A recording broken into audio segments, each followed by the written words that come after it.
September 30th, 2006, and we're at Beulah Alliance Church here in Edmonton, and today's the day I'm getting water baptized. Getting baptized! How do you zoom?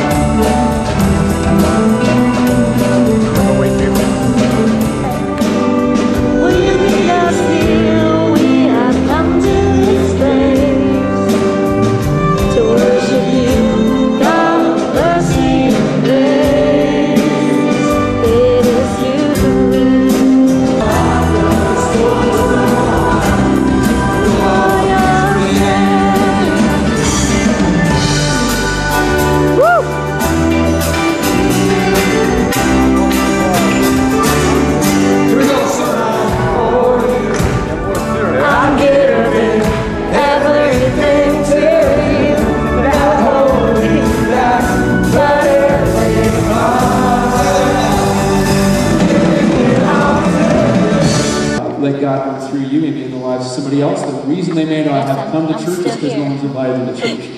And it just takes an invitation for them to say, "No, maybe they'll try it." And you can say, "I'll pick you up," or I can meet at the door, we can sit together, and we got great coffee afterwards. And you might start. Invites us into an adventure of trust in Him, and giving to His Word, giving to purposes that are close to His heart is something that's very important.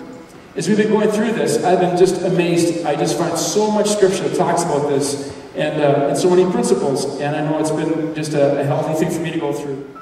Hi, I'm Jeremy Gardner. I was born into a Christian home and was one of those notorious pastor's kids. I always considered myself to be a Christian, but I really wasn't. I've stolen, hated, dishonored my parents, lied, cheated, vandalized, swore all the time, and most importantly, I didn't care about the things of God. I remember telling my dad that I wished the Bible were just some rules, so I would know what I wasn't allowed to do and could continue living for myself 100%. I didn't want anyone to be in charge of my life but me. With that being said, I had a tiny bit of the fear of the Lord in me. There were some sins I wouldn't do no matter what. I wouldn't get drunk, do drugs, or sleep with a married woman, and there were a few more sins I clearly stayed away from. My biggest struggle was with pornography, and it was that which ultimately led me to the mercy seat of Christ. One night in December 2004, I was tossing and turning in bed, so I decided to get up and search the internet for biblical loopholes so I could continue lusting. This wasn't the first time I'd searched for a loophole, but it was the last. During my searches, I stumbled on a website which had a testimony of a girl who claimed she had gone to hell. After reading about the horrors of hell, I gave my life to Christ and became a new person that night.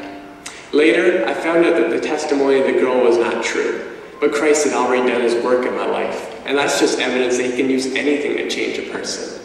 I'm now a fruit-bearing Christian who has turned from my sin and follows God's law. I'm happy and honored to be a bondservant for Jesus Christ, and I'm proud knowing that He runs my life. Again, I can never return. I close the door. I will walk the path. I'll run the race, and I will never be the same again.